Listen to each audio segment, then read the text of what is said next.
Assalamualaikum warahmatullahi wabarakatuh.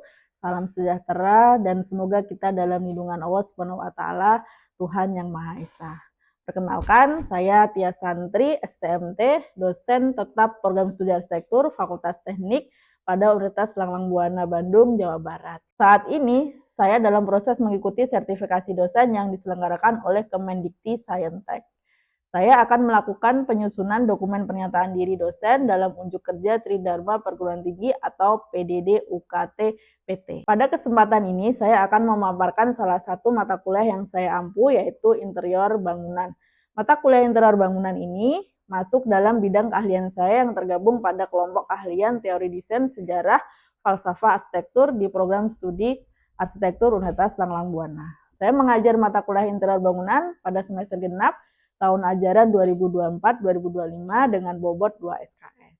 Adapun deskripsi mata kuliah interior bangunan, yaitu mata kuliah ini mempelajari prinsip-prinsip dasar desain interior pada bangunan publik dan bangunan privat yang responsif terhadap perilaku dan konteks fungsi bangunan. Mata kuliah interior bangunan adalah mata kuliah yang memiliki sinkronisasi dengan mata kuliah studio desain arsitektur. Sinkronisasi ini bertujuan 1.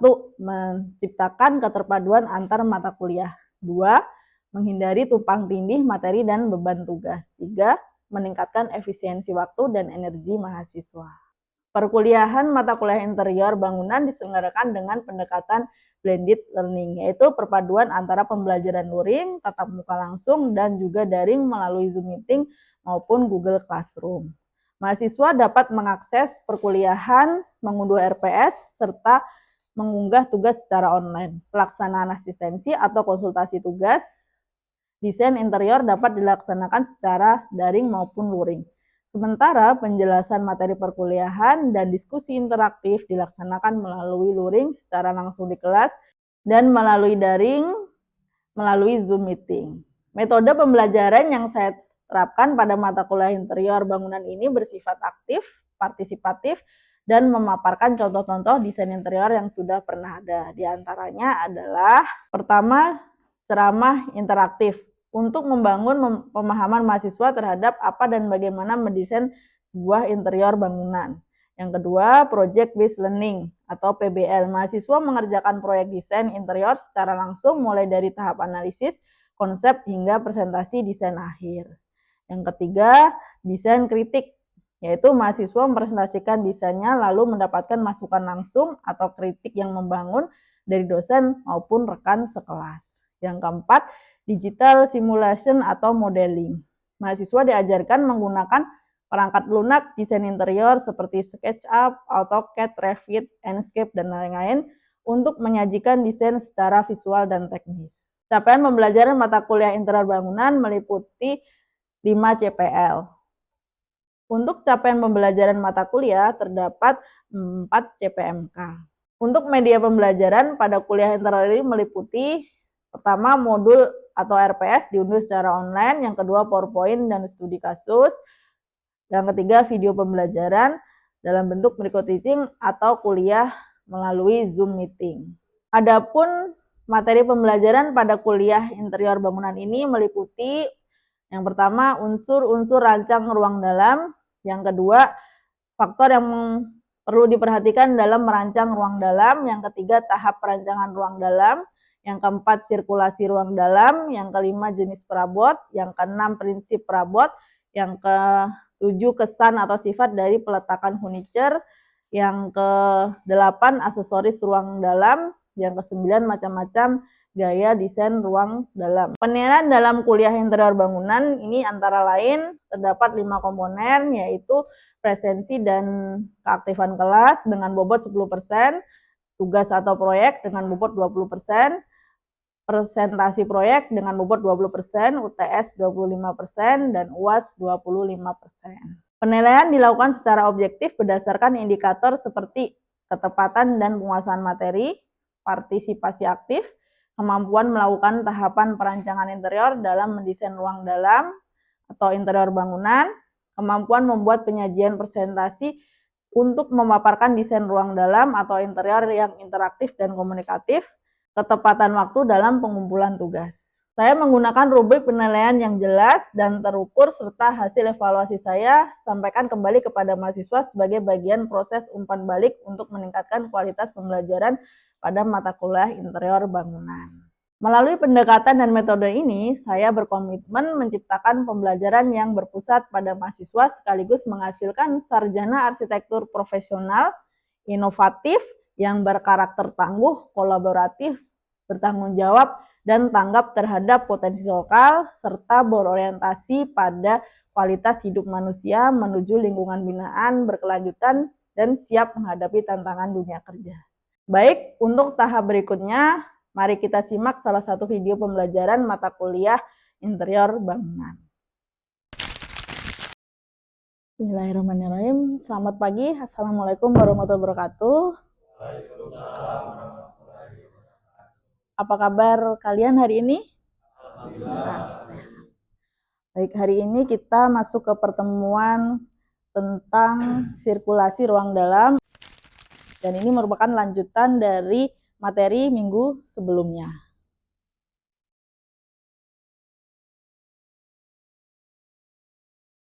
Yang pertama, kita sebelum masuk ke materi yang lebih dalam, kita harus tahu apa itu pengertian sirkulasi ataupun sirkulasi ruang dalam. Nah, yang pertama, sirkulasi menurut KBBI itu diartikan sebagai pergerakan. Sedangkan menurut Francis D. Kaching itu sebagai tali yang mengikat ruang-ruang suatu bangunan atau suatu deretan ruang dalam maupun luar menjadi satu hubungan. Ini untuk pengertian sirkulasi. Nah, sekarang kita akan masuk ke pengertian sirkulasi ruang dalam. Kira-kira siapa yang tahu pengertian sirkulasi ruang dalam berdasarkan pengertian awal tentang sirkulasi? Boleh? Silahkan. Untuk sirkulasi ruang dalam, pergerakan di dalam bangunan yang merujuk dirancang untuk menghubungkan antar ruang. Selanjutnya kita akan masuk jenis-jenis sirkulasi ruang dalam. Ada dua jenis sirkulasi ruang dalam, yaitu sirkulasi primer dan sirkulasi sekunder. Kalau kalian lihat atau kalian baca dari slide saya, itu kurang lebih sirkulasi primer itu merupakan sirkulasi yang menghubungkan zona-zona utama di bangunan tersebut. Ya, jadi ruang-ruang utama dihubungkan dengan sirkulasi primer. Sirkulasi sekunder itu adalah sirkulasi yang menghubungkan antara ruang pertama dengan ruang penunjang atau ruang-ruang servis. Nah, kurang lebih contohnya terlihat di gambar ini ya.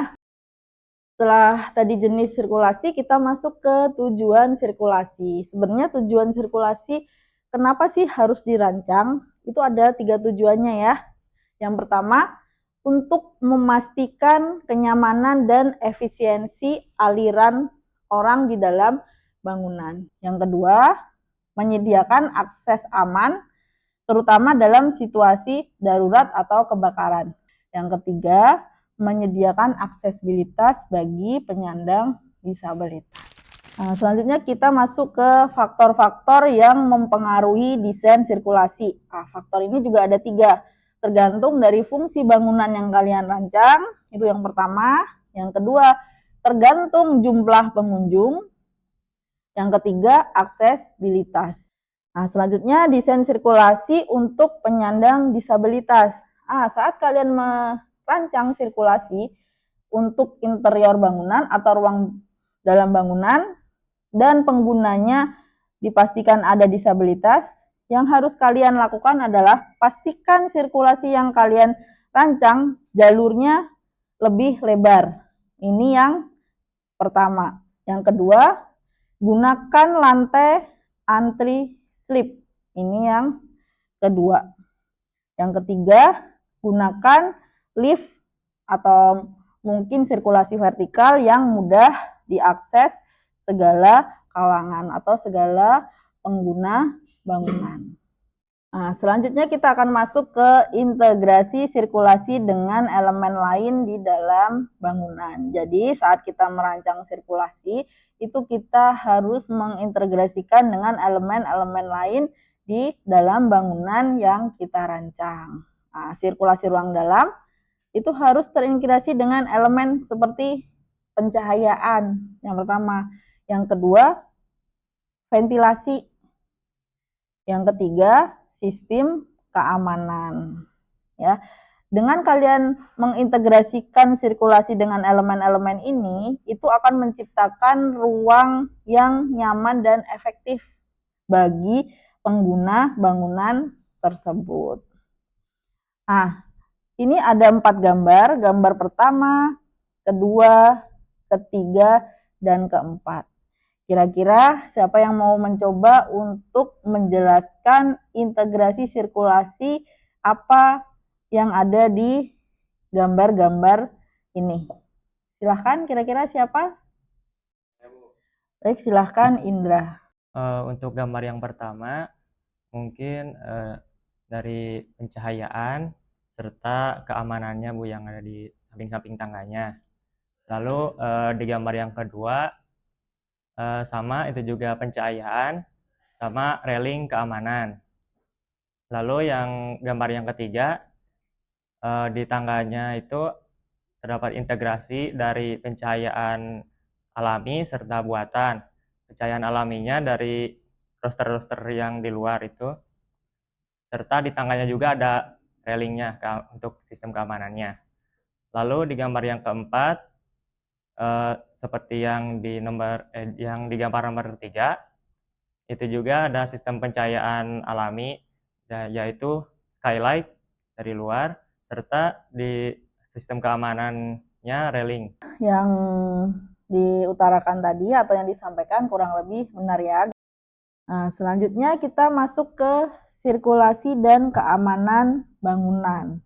Desain sirkulasi juga harus memperhatikan aspek keamanan. Selanjutnya, jenis sifat sirkulasi berdasarkan tipe bangunan. Ada 3, tipe rumah tinggal, itu kalian saat mendesain sirkulasinya harus mengutamakan kenyamanan dan privasi. Yang kedua, bangunan komersil. Saat merancang sirkulasi bangunan komersil, itu kalian mengutamakan efisiensi dan aksesibilitas. Bangunan publik itu mengutamakan keamanan dan aliran pengunjung yang lancar. Nah, berikutnya kita masuk ke pertimbangan estetika dalam desain sirkulasi. Nah, ternyata untuk mendesain sirkulasi itu kita juga perlu memperhatikan estetika, tidak hanya mendesain sebuah jalan saja, tapi jalan pun harus didesain dengan estetika yang bagus. Nah, estetika yang bagus ini dapat diraih dengan cara kalian memilih materialnya menggunakan apa untuk sirkulasi tersebut, pencahayaannya seperti apa untuk sirkulasi tersebut, bentuk arsitekturalnya seperti apa. Di sini ada 2 gambar, gambar pertama dan gambar kedua. Nah, kira-kira siapa yang mau mencoba mengutarakan pendapatnya? Kira-kira pertimbangan dalam aspek estetika apa untuk sirkulasi nomor 1, gambar nomor 1 maupun gambar nomor 2? Silahkan, kira-kira siapa? Baik, silahkan Doni. Jadi gambar 1 dan 2 itu Bu memiliki desain estetika di mana sirkulasinya itu berbeda Bu. Dari segi tangga yang berbentuk vertikal, sedangkan ada sekelilingnya berbentuk horizontal. Dan satu lagi untuk materialnya terlihat seperti kayu. Ya, kurang lebih seperti itu. Kita masuk ke teknologi dalam desain sirkulasi. Ternyata untuk mendesain sirkulasi kita juga harus memperhatikan teknologi yang berkembang saat ini. Nah, misalnya saat mendesain sirkulasi kalian bisa menggunakan lift atau pintu yang otomatis. Yang berikutnya penggunaan pencahayaan dalam sirkulasi. Nah, ini sangat penting ya, pencahayaan dalam sirkulasi itu sangat penting. Karena itu juga berpengaruh kepada kenyamanan dan keselamatan dari pengguna sirkulasi. Selanjutnya kita masuk ke sirkulasi vertikal. Nah, ini sirkulasi vertikal mengacu pada pergerakan orang di antara lantai-lantai. Jadi hubungannya ini bukan satu lantai lagi, tapi antar lantai 1 ke lantai 2 dan seterusnya. Biasanya bisa menggunakan tangga, lift, ram, dan lain-lain. Nah, desain yang efektif pada sirkulasi vertikal sangat penting terutama pada bangunan bertingkat. Jadi kalau efektif tentunya akan mempermudah pengunjung atau pengguna bangunan tersebut untuk berpindah satu ruangan ke ruangan yang lain yang berbeda lantai. Nah, ini salah satu contoh sirkulasi vertikal berupa tangga. Dan ternyata tangga itu banyak jenisnya ya. Kalau kita lihat ini ada 5 gambar tangga. Nah, kira-kira siapa di antara kalian yang bisa menyebutkan gambar 1 sampai gambar 5 itu jenis tangga apa saja? Kira-kira siapa? Silahkan siapa? Oh, silahkan, baik. Untuk tangga lurus di nomor 3, untuk tangga L di nomor 1, untuk tangga U di nomor 2, tangga spiral di nomor 4, untuk tangga putar di nomor 5. Terima kasih untuk pendapat dari Saudara Erik. Nah, ini selanjutnya adalah contoh sirkulasi vertikal yang lainnya. Selanjutnya kita masuk ke sirkulasi horizontal. Nah, kalau sirkulasi horizontal itu mengacu ke pergerakan orang di dalam satu lantai saja, tidak berpindah lantai. Kita masuk ke pola sirkulasi. Ada beberapa pola sirkulasi untuk mendesain sirkulasi ruang dalam atau interior. Yang pertama, pola hero object. Pola hero object, kalau kalian lihat denah pola ini, yaitu fokus atau dia fokus utamanya ada di tengah. Jadi kalau kalian mendesain, kalian buatkan fokus utamanya dulu dan sirkulasinya itu mengelilingi fokus utama yang ada di tengah. Karena tengah ini menjadi pusat perhatian. Yang kedua, pola inner sanctum. Nah, kalau kita lihat di gambar ini, yaitu pola ini menunjukkan ruang yang sangat privat atau sakral. Nah, pola yang ketiga, ini given rute, berarti kalian yang memberikan rute di bangunan tersebut. Selanjutnya, pola selanjutnya yang keempat, yaitu free flow. Nah, ini adalah sirkulasi yang bebas tanpa ada penyekat. Jadi si pengunjung atau pengguna bangunan tersebut bebas mau jalan dimanapun. Nah, yang kelima yaitu pola sirkulasi lily pad, yaitu sirkulasi yang mengelilingi titik-titik atau elemen tertentu yang kalian masukkan di interior itu. Nah, ini pola yang keenam yaitu in dan out. Ini hampir mirip dengan free flow ya. In out-nya hanya 1. Nah, itu pola sirkulasi ada 6. Selanjutnya kita masuk ke bentuk ruang sirkulasi. Nah, bentuk ruang sirkulasi ini bisa berupa koridor, aula, galeri, dan tangga. Hanya saja kita bisa mendesain dengan 3 cara, yaitu dengan bentuk tertutup, terbuka pada satu sisi, dan terbuka ke 2 sisi. Nah, kalau tertutup berarti ada sirkulasi, kanan kirinya ada tembok. Atau ada bidang yang menghalangi pandangan untuk ke arah kanan dan ke arah kiri. Kalau terbuka satu sisi, itu berarti salah satu bidangnya tertutup, bidang lainnya terbuka. Di tengah-tengahnya sirkulasi. Kalau terbuka kedua belah sisi, berarti kanan kiri terbuka. Tidak ada yang menghalangi pandangan dari orang yang melalui sirkulasi tersebut. Nah, kita lihat contohnya ke dalam desain interior seperti apa. Nah, ini gambar nomor 1. Ini adalah dengan desain secara tertutup. Nah, ini yang nomor 2 terbuka ke 2 sisi. Nah, terbuka ke 2 sisi itu tidak harus kanan kirinya itu tidak ada bidang. Boleh ada bidang tapi transparan, tidak menghalangi pandangan orang yang melalui sirkulasi ini ke arah kanan maupun pandangan ke arah kiri. Nah, kalau yang gambar ketiga ini terbuka satu sisi. Jadi sisinya itu ada satu bidang. Kalau ini kita lihat di pusat perbelanjaan ya, sebelah sininya ada kios-kios atau toko-toko. Nah, sebelahnya itu kosong, ya, pandangannya bebas. Ya, pasti akan ada banyak yang jualan juga, hanya saja di sini tidak ada bidang yang menutup. Ini contohnya. Selanjutnya ada beberapa gambar.